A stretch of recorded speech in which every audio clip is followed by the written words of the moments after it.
Como é que é? Quê? Hein? O quê? Explica direito. Explica Direito, um programa da Consenso Empresa Júnior do curso de Direito da Universidade Federal de Viçosa, em parceria com a Rádio Universitária FM. Olá, meu nome é Juliana Tostes e está no ar o Explica Direito, programa produzido pela Consenso, Empresa Júnior de Direito da UFV, em parceria com a Rádio Universitária FM.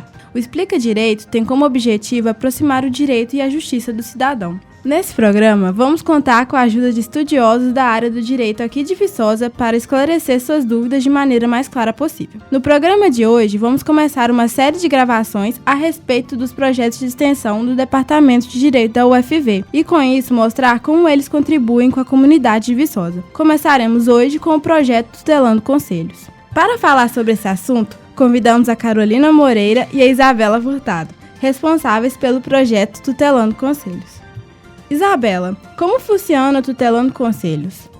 Então, o Tutelando Conselhos foi idealizado após a constatação feita em uma pesquisa de um estudante do curso de Direito da Universidade Federal do grande despreparo humano e material do Conselho Tutelar. Então, o Tutelando Conselhos foi criado em 2004 pela professora Luciene Rinaldi Colli para suprir a carência dos conselhos tutelares, auxiliando a formação continuada e completa dos conselheiros tutelares de Viçosa e região, unindo o saber jurídico e social, almejando a proteção integral das crianças e adolescentes. A gente tenta sempre estar formando conselheiros tutelares mais preparados. E Carolina, é obrigatório na nossa legislação que todo município tenha estruturado e atuante um conselho tutelar. A função do Conselho Tutelar é zelar pelo cumprimento, com absoluta prioridade, dos direitos das crianças e adolescentes, além de orientar a construção da política municipal de atendimento. Essa proteção é feita de modo preventivo, ou seja, antes do direito ser infringido, estando somente em risco e de forma corretiva, quando o direito já foi violado. Deve atender às queixas, reclamações, reivindicações e solicitações feitas pelas crianças, adolescentes, famílias, comunidades e cidadãos. Deve escutar, orientar, aconselhar, encaminhar e acompanhar todos os casos.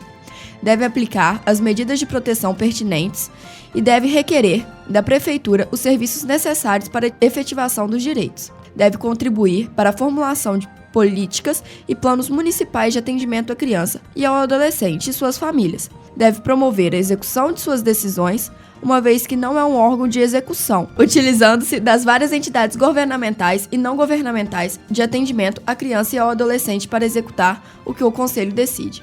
Deve encaminhar ao MP notícia de que constitua infração administrativa ou penal contra os direitos da criança e do adolescente, requisitar certidões de nascimento e de óbito, quando necessário, assessorar o Poder Executivo na elaboração da proposta orçamentária dos planos e programas de atendimento dos direitos da criança e do adolescente, notificar os pais sobre suas obrigações, notificar os diretores das escolas para que se consigam vagas para todos, tomar providências para que sejam cumpridas as medidas de segurança e proteção para adolescentes infratores, fiscalizar as entidades de atendimento e informar ao MP quando se fizer necessário a suspensão ou perda do poder familiar, ou seja, quando é necessário tirar a criança ou adolescente do seio familiar para sua própria proteção.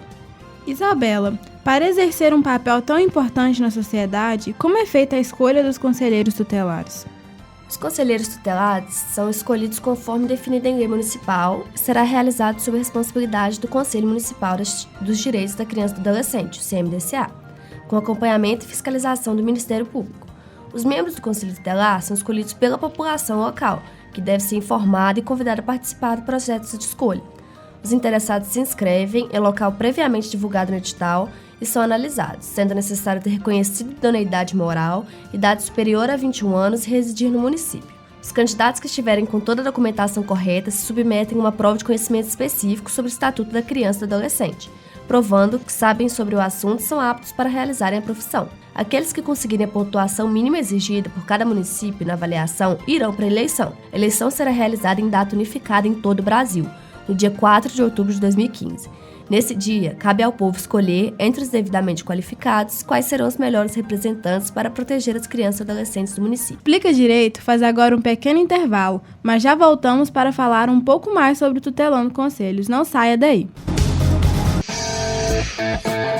Você conhece seus direitos? Sabe como reivindicá-los? Explica Direito, um programa de popularização do direito para deixar você em dia com a justiça. Explica Direito, todo sábado às 10 horas da manhã e segunda-feira à 1 da tarde. Uma produção da Consenso, empresa júnior do curso de Direito da UFV, em parceria com a Rádio Universitária FM. Você está ouvindo o Explica Direito, uma parceria da Rádio Universitária FM com a Consenso, empresa júnior de Direito da UFV. No programa de hoje, estamos falando do projeto Tutelando Conselhos. A Carolina Moreira e a Isabela Furtado ainda estão aqui com a gente e vão continuar nos ajudando. Carolina, no mês passado, o Estatuto da Criança e do Adolescente fez 25 anos de existência. Quais foram os avanços que essa legislação trouxe para a sociedade? E o que ainda se tem que melhorar? O ECA é responsável pela proteção integral das crianças e adolescentes, uma das partes mais sensíveis da sociedade. O Brasil deixou para trás uma lei discriminatória e segregacionista para a infância, o Código de Menores, e adotou o Estatuto da Criança e do Adolescente. Antes do ECA, o Brasil tinha uma lei específica destinada às crianças e adolescentes pobres, órfãos, abandonados, desvalidos, infratores. Segregava-se um grupo populacional sob uma doutrina que os caracterizava como pessoas em situação irregular. A essa população era destinado o Código de Menores. A influência dessa doutrina da situação irregular ainda pode ser percebida em conceitos, atitudes e abordagens que veem crianças e adolescentes pobres como incapazes e vítimas indefesas das vulnerabilidades sociais e potenciais riscos para a harmonia social por sua possibilidade de se tornarem infratores. Os excluídos eram, então, os menores. E há 25 anos, o ECA transformou radicalmente essa realidade e garantiu legalmente os direitos de todas as crianças e todos os adolescentes. Sem exceção, porém, fazer um balanço da evolução dos indicadores sociais durante o período de vigência do Estatuto esbarra em algumas limitações ligadas à falta de informação. A falta de dados mais objetivos sobre situações de exploração sexual, abuso, maus tratos e outras formas de violência. O Estatuto foi sendo aperfeiçoado para melhor garantir direitos relacionados à adoção, à convivência familiar e comunitária, à proteção contra a violência sexual e à justiça juvenil. Porém, muitas crianças e adolescentes estão sendo deixados para trás em razão de sua raça ou etnia, condição física, social, gênero ou local de moradia. Crianças indígenas, por exemplo, estão entre os mais vulneráveis. Elas têm 2 vezes mais riscos de morrer antes de completar 1 ano do que outras crianças brasileiras e estão entre os grupos mais vulneráveis em áreas como educação. São necessárias agora medidas para alcançar aqueles que foram deixados para trás, que ainda não foram alcançados pelas mudanças trazidas pelo Código. Além disso, o Código não é aplicado como deveria por falta de estrutura no país. Um exemplo disso é a responsabilização dos adolescentes que praticam um ato infracional. Grande parte dos casos não é responsabilizado por falta de local adequado para tal, pois não existem locais para internarem os adolescentes e os poucos que estão em funcionamento já estão superlotados. Outro exemplo é a falta de abrigos para crianças em situação de abandono ou que foram retiradas de suas famílias, temporária ou permanentemente, por falta de condições dignas. O ECA, na teoria, é genial, protegendo de forma efetiva todas as crianças e adolescentes no país. Na prática, infelizmente, nem tanto.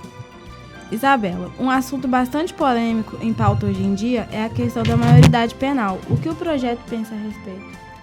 Então, o Tutelando Conselho se posiciona contra a redução da maioridade penal.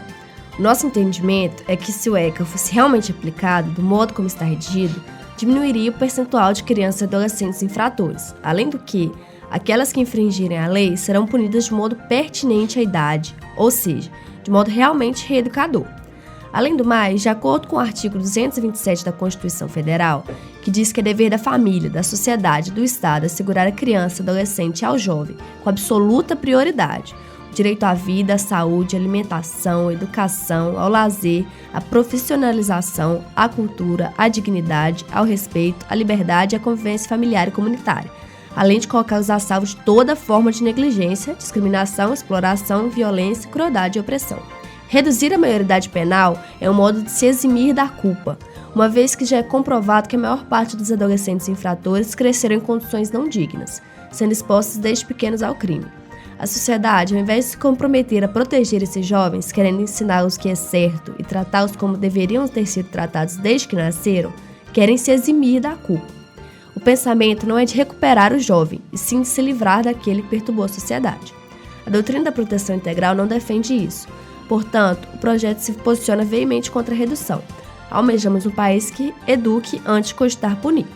Carolina, como se deve proceder para notificar o Conselho Tutelar de crianças e adolescentes que estão vivendo sem condições dignas e ou sofrendo maus tratos? O Conselho Tutelar começa a agir sempre que os direitos de crianças e adolescentes forem ameaçados ou violados.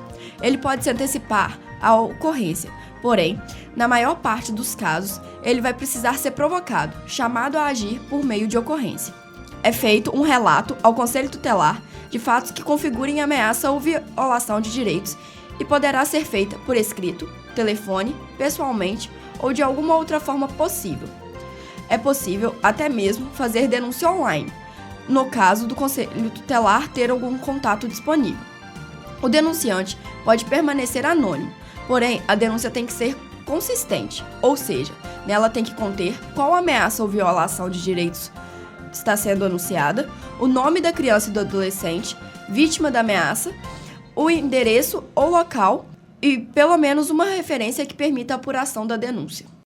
Então é isso. Muito obrigada, Carolina e Isabela, e obrigada pela sua atenção, ouvinte. Se você ainda tem alguma dúvida, procure a gente no telefone 8927 1223 ou mande sua pergunta para consenso@gmail.com.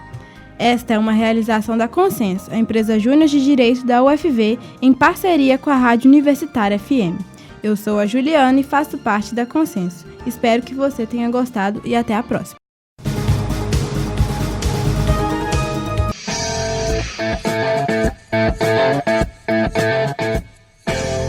Como é que é? Quê? Hein? Quê? Explica direito.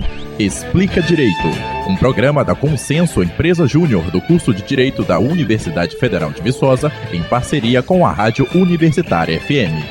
Now I tell you plainly, baby.